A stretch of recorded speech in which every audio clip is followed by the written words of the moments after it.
tenemos la vía intravenosa. Esta vía debe ser utilizada con mucha precaución y también la podemos llegar a utilizar en estados de emergencia, ya que esta vía pues vamos a tener que la disponibilidad va a ser inmediata. Y en el caso de la vía inhalatoria, pues esta vía inhalatoria va a ser para soluciones concentradas y se va a limitar al aparato respiratorio su acción. Pero una de las desventajas es que pueden surgir reacciones sistémicas como arritmias.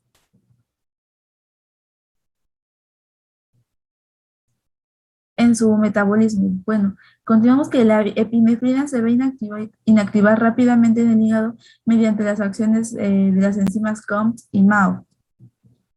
Y como podemos observar, pequeñas cantidades de orina, en pequeñas cantidades de orina de pacientes normales, pues la epinefrina va a estar en pequeñas cantidades. Estas cantidades pueden llegar a aumentar en pacientes que sufren de frenocromocitroma.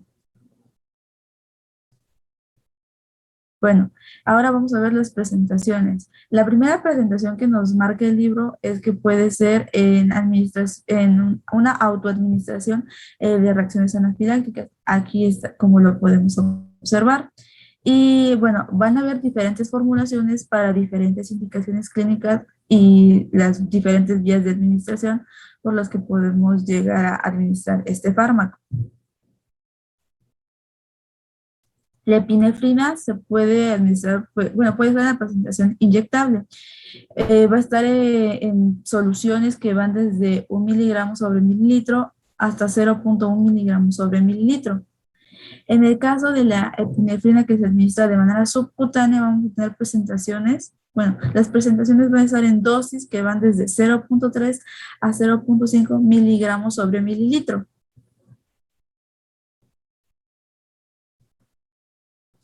La epinefrina por vía intravenosa debemos tener en cuenta que debe diluirse adecuadamente e inyectarse lentamente. Y solo debe usarse si es imperativo el efecto y el uso que tenemos que darle.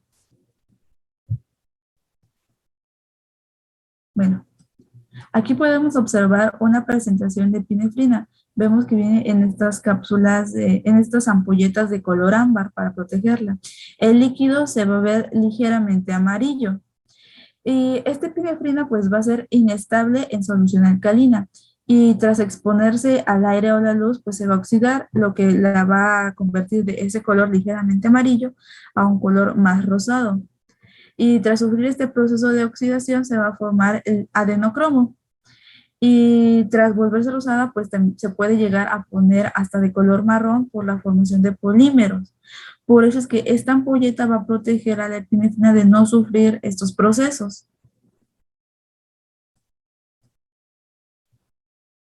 Y pues tenemos que las dosis de administración de epinefrina rara vez llegan a superar los 0,5 miligramos, excepto en aquellos casos donde exista un paro cardíaco, se pueden llegar a requerir dosis mayores, pero estas dosis mayores ya van a ser específicas, muy específicas en cada caso.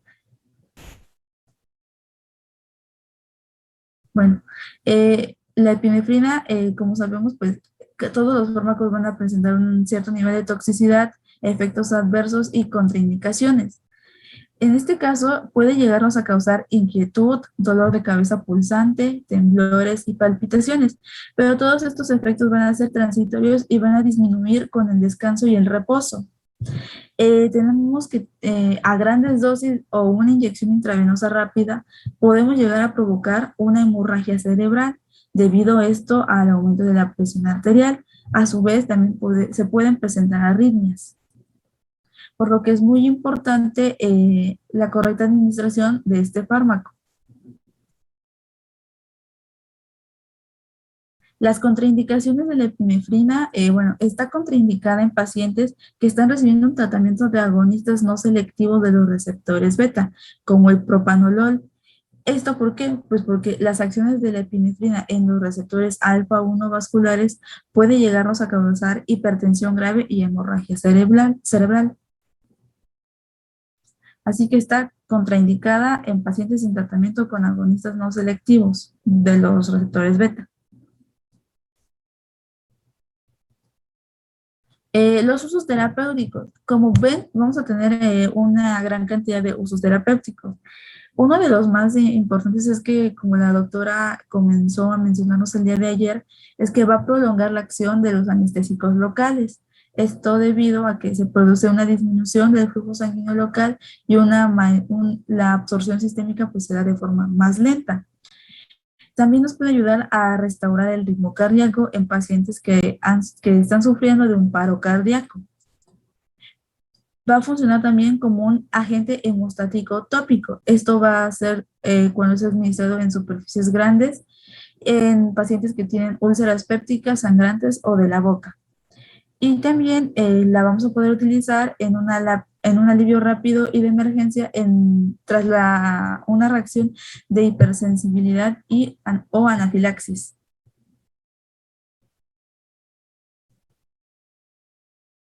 Bueno, ahora vamos a comenzar con la norepinefrina, también llamada L-noradrenalina. Tenemos que una de sus principales características es que es un potente vasoconstrictor y va a actuar en los receptores alfa y beta. Más adelante voy a explicar cuáles son las diferencias que presenta con la epinefrina. A nivel estructural, vamos a tener que la principal diferencia es que en lugar del grupo metilo, aquí vamos a tener un hidrógeno. Esa es la única diferencia porque el resto de la estructura es igual y también va a tener los mismos grupos hidroxilo en las posiciones 3 y 4.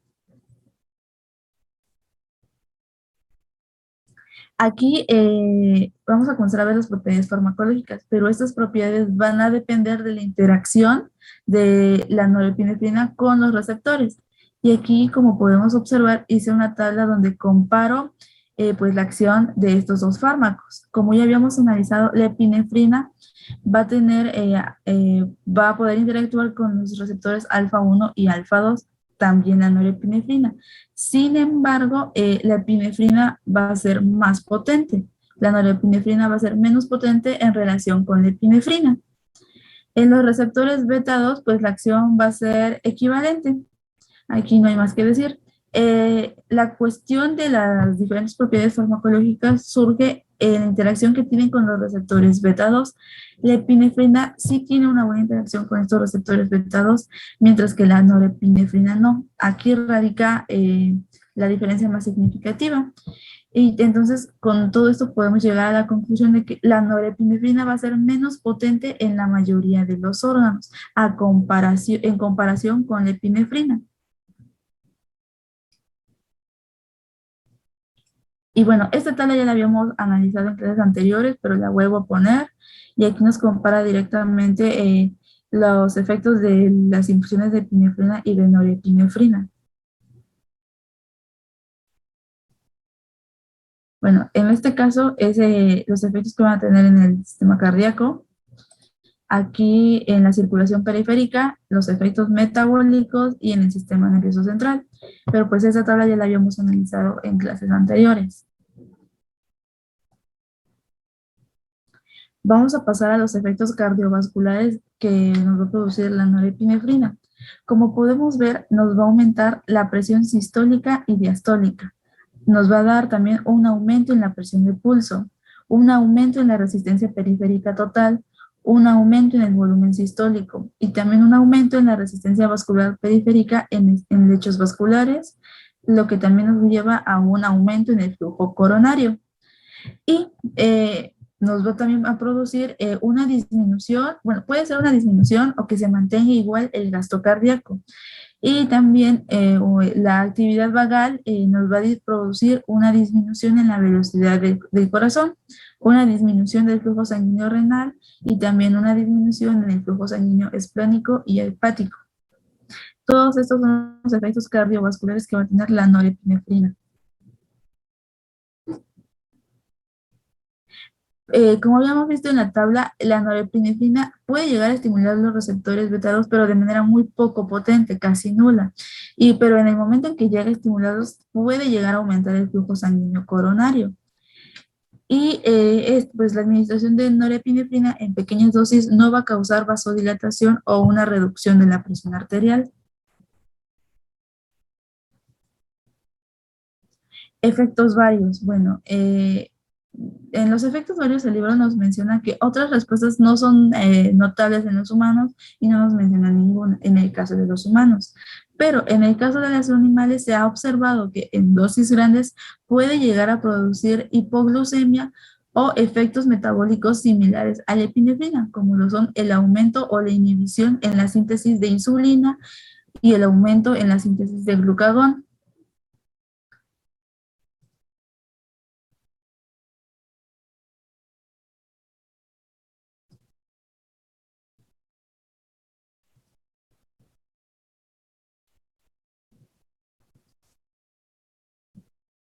Ahora vamos a ver pues, los mecanismos de absorción, distribución, metabolismo y excreción.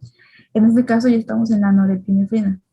Bueno, igual que la epinefrina, no va a ser tan efectiva por vía oral debido a que se va a conjugar y oxidar rápidamente, lo mismo que en la epinefrina. En la vía subcutánea pues va a tener poca absorción y en la vía intramuscular es donde se va a dar el proceso de absorción más rápido. En el caso de la vía intravenosa también va a ser utilizada en emergencias y debe usarse con precaución. Esto es lo mismo, las mismas consideraciones que para el uso de la epinefrina. A su vez, también va a ser inactivada rápidamente en el hígado mediante las enzimas COMT y MAO. Y vamos a encontrar en la orina pequeñas cantidades en los pacientes normales. Pero estas cantidades de norepinefrina en la orina pueden llegar a aumentar en pacientes que tienen bromoconocitroma.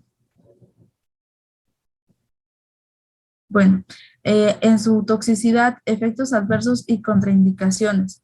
Tenemos que la norepinefrina nos puede llegar a causar los mismos efectos que la epinefrina, como son inquietud, dolor de cabeza pulsante, temblores y palpitaciones. Estos efectos a su vez van a disminuir con el descanso y el reposo. Y a grandes dosis o inyección intravenosa rápida nos puede conducir a una hipertensión grave. En este sí hay diferencia con el caso de la epinefrina, donde nos podía conducir a hemorragias cerebrales y arritmias. A su vez, también vamos a poder, en dosis muy altas, se puede llegar a presentar necrosis y desprendimiento de tejidos en los sitios donde se administró este fármaco.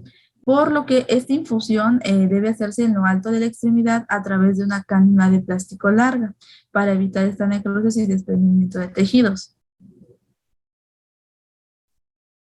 Bueno, los usos terapéuticos. El principal uso terapéutico de la norepinefrina es que nos va a dar un aumento de la presión arterial. Esto se va a poder realizar, bueno, se realiza en pacientes que se encuentran en condiciones de cuidados intensivos en el hospital. Y el libro nos menciona este fármaco, la doxidopa. Bueno, este es un profármaco sintético de la norepinefrina. Eh, este fármaco lo que hace es que va a ser convertido por la L-aminoácido aromático descarboxilasa en norepinefrina. Va a ingresar en forma de este profármaco droxidopa y de ahí se va a convertir en norepinefrina. Está aprobado por la FDA, que es el organismo que regula los alimentos y los medicamentos en Estados Unidos. Y está aprobado para el tratamiento de pacientes que sufren de mareo ortostático o pacientes que sufren de hipotensión ortostática neurogénica sintomática. Y pues lo que tenemos también de este fármaco es que puede cruzar la barrera hematoencefálica.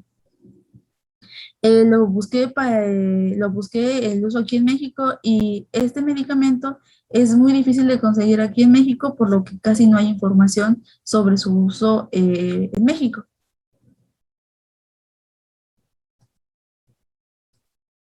Y vamos a continuación para ya ir cerrando este tema con la dopamina, también llamada 3,4-dihidroxifeniletilamina. Este es un precursor metabólico de la norepinefrina y la epinefrina. Y en su estructura, pues vamos a tener las diferencias de que en el carbono beta y alfa va a estar pues, en la sustitución se va a dar por un hidrógeno. Y pues el grupo metilo también es un hidrógeno. Estas van a ser las principales diferencias con la epinefrina y la norepinefrina, porque los grupos hidroxilo pues van a seguir en la posición 3 y 4. La dopamina es un neurotransmisor central en la regulación del movimiento y el libro nos menciona que se va a abordar más específicamente en capítulos posteriores. Recordando que esta dopamina pues, va a ser sintetizada en las células epiteliales del túbulo proximal y va a tener efectos diuréticos y natriuréticos. La dopamina es un sustrato para las enzimas COMT y MAO. En sus efectos cardiovasculares los podemos resumir en que estos efectos van a estar mediados dependiendo del tipo de receptores y de la afinidad de estos. La dopamina en bajas concentraciones va a interaccionar con los receptores de uno en el lecho mesentérico, renal y coronario. Esto nos va a causar una vasodilatación, un aumento en la tasa de filtración glomerular, un aumento en el flujo sanguíneo y un aumento en la excreción de sodio. Ahora, a altas dosis de dopamina va a interaccionar con los receptores beta 1, dándonos un efecto ionotrópico positivo. Nos va a causar también el aumento de la presión arterial sistólica, el aumento en la presión de pulso y también nos va a provocar la liberación de norepinefrina en las terminaciones nerviosas. La dopamina en si se administra en altas concentraciones, nos puede llegar a causar la activación de los receptores A1 vasculares, pero solo en altas concentraciones, y esto nos va a conllevar a un aumento en la vasoconstricción. Bueno, precauciones, efectos adversos y contraindicaciones. El libro nos recalca que antes de la administración de dopamina en pacientes que se encuentran en estado de choque, se debe corregir primero la hipovolemia. Y los efectos adversos que se pueden producir son náuseas, vómitos, taquicardia, dolor anginoso, arritmias, dolor de cabeza, hipertensión y una vasoconstricción periférica.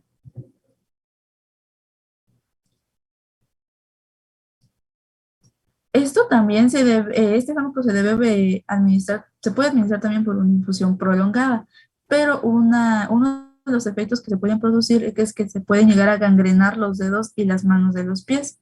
Y también nos dice que se debe evitar el uso de la dopamina en pacientes que han recibido inhibidores de MAO.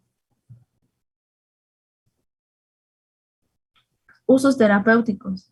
Bueno, tenemos que la dopamina va a tener tres principales usos terapéuticos. El primero va a ser que nos va a ayudar en el tratamiento de la insuficiencia congestiva cardíaca grave. Esto, pues, en pacientes que presentan oliguria y resistencia periférica baja o normal. El segundo uso terapéutico es el tratamiento del choque cardiogénico y séptico. Y el tercer uso sería el mejoramiento de la función cardíaca y renal en pacientes que llegan a presentar enfermedad cardíaca crónica o insuficiencia renal. Para administrar este fármaco se debe usar una bomba de infusión para poder llegar a controlar la velocidad del flujo y se debe administrar a una velocidad de 2 a 5 microgramos sobre kilogramos sobre minuto hasta una velocidad máxima de 2 a 50 microgramos sobre kilogramos sobre minuto. Y tenemos que tener en cuenta que la duración de la acción de la dopamina en el sistema, en el cuerpo, va a ser breve. A su vez, el libro también nos menciona este otro fármaco, que es el fenoldopam. Va a ser un vasodilatador de acción rápida en pacientes hospitalizados con hipertensiones graves.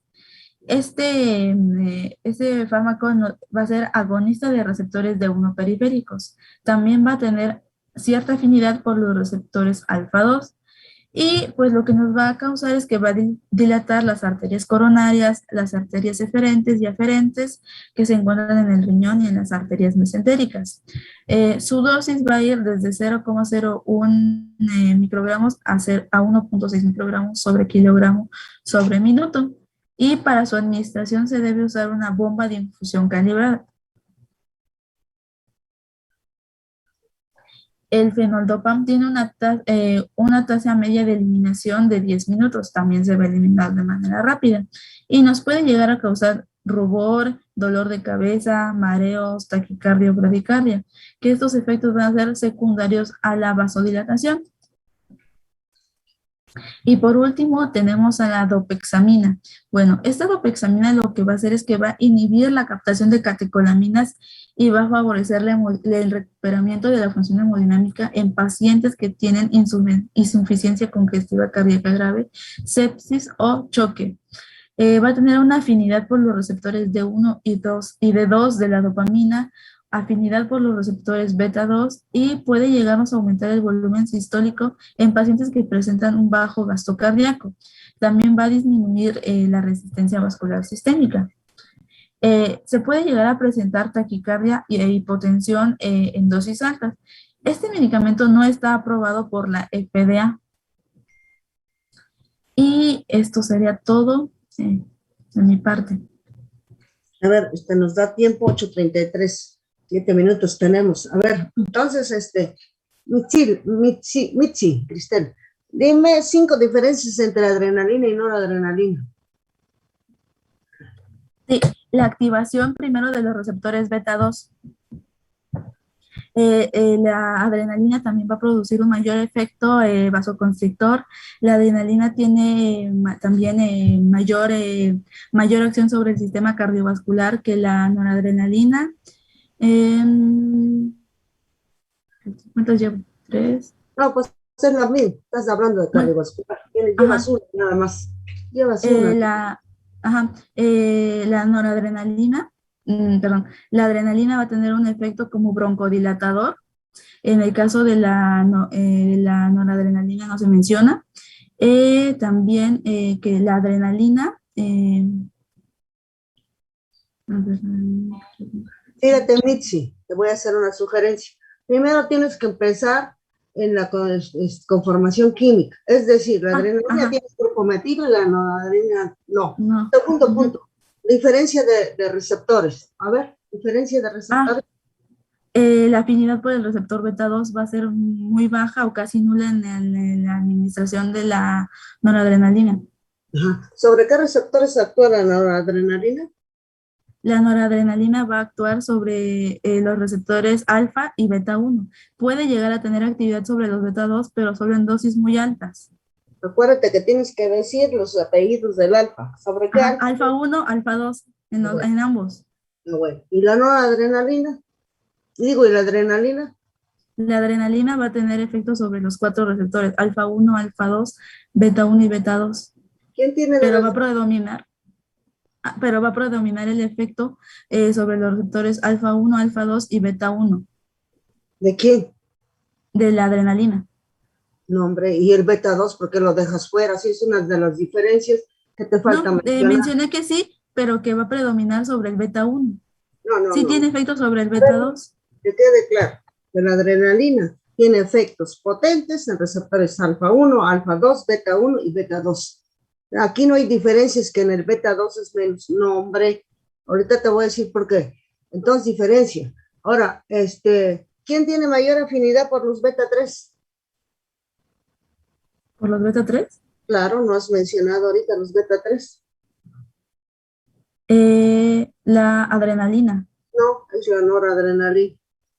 ¿Ves? La noradrenalina. Entonces ahí ya llevas 3 diferencias respecto a la preferencia sobre los receptores. Ahora sí, llevamos 2 puntos. A ver ahora, otras 3 diferencias. Otras 3 diferencias también van a ser, Ahora sí te vas a las acciones, ahora sí te vas a las acciones. que van a tener mayor acción en los efectos cardiovasculares la adrenalina, en comparación con la noradrenalina. Hablas muy general. Tienes que ser más específica. ¿Para qué te sirven las tablitas de diferencia entre adrenalina, noradrenalina y isoproterenol? No veo entonces el caso. Bueno, tenemos que, por ejemplo, en el corazón, pues va a aumentar la frecuencia cardíaca. La frecuencia cardíaca, la contractibilidad del corazón, también la estimulación. Igual adrenalina, ahí van iguales al parejo, adrenalina y noradrenalina. Sí, pero en las tablitas que se comparan menciona que el efecto de la adrenalina va a ser mayor en comparación con el de la noradrenalina. Ajá, Mitch, no es esa la diferencia. Para ver qué más puedes decir. Bueno, también la función que va a tener en el sistema His-Purkinje. No has dicho nada. Eh, bueno, la acción como va, la acción que va a tener como broncodilatador en el caso de los pacientes con asma. Esta es Ahí, una característica de la adrenalina.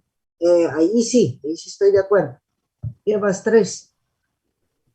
Bueno, también que bueno, en el caso de la frecuencia cardíaca, la noradrenalina puede llegar a disminuir o mantener igual este aumento de la frecuencia cardíaca y la adrenalina pues sí, sí va a tener un efecto positivo.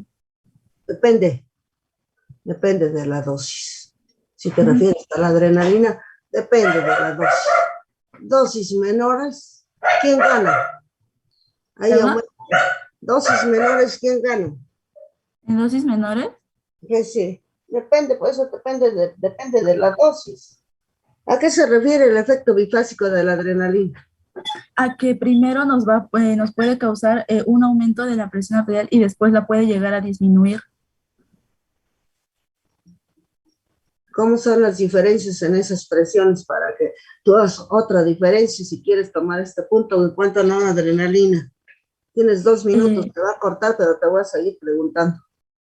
Bueno, este efecto bifásico se va a producir en que originalmente se va a producir una vasoconstricción, lo que nos va a llevar el aumento de esa presión arterial, pero después va a haber una respuesta vagal compensatoria, y esta respuesta vagal compensatoria es la que nos va a causar la disminución en la presión arterial ¿De quién? ¿De qué de eh, fármaco estás hablando? de la adrenalina. O sea, tú administras la adrenalina y la presión arterial no se va a ir, no se va a ir al cielo, sino que se va a Es que bajar. depende de la dosis. Ajá. ¿A qué dosis va la adrenalina a aumentar? Pues, Superior a 2,5 miligramos, me ay, parece. mi reina, entonces no has visto los accidentes que ocurren en el quirófano cuando administra uno 1 miligramo, óyelo bien, de adrenalina. Y jamás he visto que haya una bradicardia, jamás he visto que haya una bradicardia o que haya una disminución de la tensión arterial. Son dosis mínimas, estamos hablando de microgramos, fíjate. La dosificación de la adrenalina, noradrenalina, dopamina, isoproterenol, se calcula en microgramos por kilo por minuto. Imagínate si a un paciente se supone que tenga 60 kilos y que le toque 1 kilogramo por kilo de peso, tienes que poner 60 microgramos. Fíjate, si la ampolleta viene de 1 miligramo, ¿a cuánto la tienes que aforar, etcétera, etcétera, para que te puedan pasar 60 microgramos? Punto 6. Fíjate, entonces, este, por eso te digo, estás diciendo que depende de la dosis. Entonces, ¿cómo van las presiones? Si te acuerdas del cuadrito, dosis Bueno, normales, la dosis presión normales. en dosis normales, pues ambos van a aumentar la presión arterial sistólica de la misma manera.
¿Ya podemos seguir? Sí, doctora. Entonces, mira, 5 diferencias entre, primero, número 1, estructura química. Número 2, selectividad por los receptores sobre quienes tienen. Número 3, aumenta la presión arterial sistólica. ¿Quién la aumenta más, la adrenalina o la noradrenalina? La aumentan de, Ajá, dime. la aumentan de igual manera. Muy bien. Presión sistólica. ¿Quién la disminuye inclusive, no la, o la mantiene normal? ¿Quién de las dos? ¿La presión sistólica? Ajá. Diastólica. No, la que se disminuye es la diástole y es la adrenalina. Adrenalina. ¿Quién te produce al inicio bradicardia en lugar de taquicardia? La noradrenalina. La noradrenalina. ¿Quién te aumenta más la resistencia vascular periférica? La adrenalina. Sí, seguro, seguro. ¿Y qué? ¿Los receptores beta 2 están de grapas?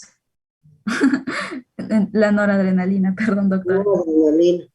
Fíjate, son diferencias. Ahora, ¿qué receptores hay? Para terminar este bloque, ¿qué receptores hay en el corazón? Tenemos receptores alfa 1, alfa 2 y beta 1 y beta 2. Ajá. ¿Quién predomina ahí en su acción? Los beta 1. Beta 1. ¿Qué cantidad porcentaje hay los beta 2 en el corazón? No lo recuerdo, doctora. 1%. Pero el responsable es el beta 1. ¿Quién de todos estos es responsable de la aparición de las arritmias en dosis excesivas de adrenalina? Eh, los alfa 1. Es alfa 1. Ay, siquiera ahí, te lo sacaste, Te lo sacaste. Pero ves, ahora, ¿para qué se utiliza la diferencia? ¿Para qué se utiliza entonces la adrenalina? La adrenalina, pues para aumentar la presión arterial. No, pero no hay ninguna patología donde tú digas que tienes que, cuando usas terapia. En pacientes que están en estado de choque o sepsis o paro cardíaco. A ver, un paciente que tiene shock o sepsis, dices, shock, ¿administras adrenalina? Pues solo si, bueno, lo que nos menciona es que en el caso de que exista hipovolemia se debe recuperar. Depende, ¿no? Ya. Ajá. No te pregunto, nada más te pregunto por qué dices tú que se puede utilizar la adrenalina en shock séptico, dices tú, y no me acuerdo cuál otro mencionaste. ¿Por qué te supones? Para aumentar la fuerza de contracción del corazón. Pues fíjate que no. La adrenalina tiene 4 usos específicos. Número 1, shock anafiláctico. Número 2, paro cardíaco en asistolia. Número 3, para ampliar el efecto de los anestésicos locales. Y número 4, como homostático. Nada más para eso usa la adrenalina. Jamás lo utilizas para ningún shock. Porque vas a descuidar el riñón allí, ¿no? Con el efecto alfa 1. ¿Verdad que no? La noradrenalina, ¿para qué mencionaste que se utiliza? En pacientes que tienen hipovolemia. Bueno, es que eso es también como en pacientes que tienen hipovolemia, pero en este caso sí se debería reponer primero el nivel que se ha perdido. Ya, en cualquier shock tú tienes que atacar la causa del shock. Pero entonces ahí, ¿qué te preocupa? Podrías utilizar la noradrenalina. ¿Qué te preocupa en un paciente con shock? Pues Lo que nos podría preocupar en estos pacientes con shock es, también nos va a prolongar la acción de los anestésicos locales. pero ya te dije yo los 4 usos terapéuticos de la adrenalina. La noradrenalina no lo utilizas, no viene adicionado con la lidocaína. No viene pues adicionado con los anestésicos. La noradrenalina, yo te estoy preguntando, pues, ¿para qué utilizas la noradrenalina? La noradrenalina. Noradrenalina, NE o norepinefrina.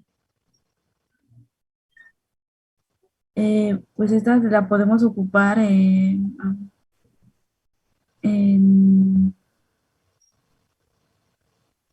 También la podemos ocupar como un agente hemostático tópico en el caso de las úlceras que se producen pues en el tracto gastrointestinal o en la boca. Se utiliza la adrenalina y no se utiliza la noradrenalina.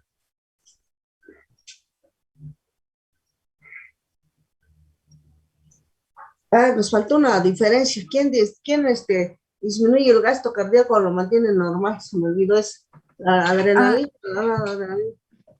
la disminución del gasto cardíaco lo va a disminuir O lo la mantiene. noradrenalina. Bueno, ahí te lo sacaste.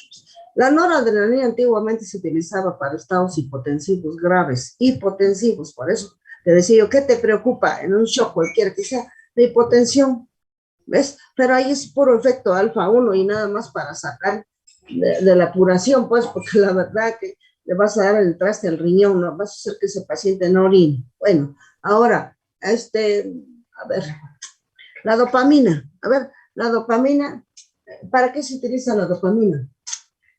Bueno, la dopamina, como mencioné en la exposición, principalmente la podemos llegar a ocupar como, para aumentar la presión también arterial sistólica y la presión de pulso.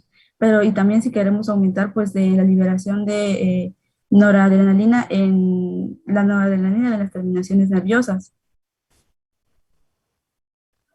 No me has dicho Y nada. también se menciona que es para el tratamiento de la insuficiencia cardíaca congestiva.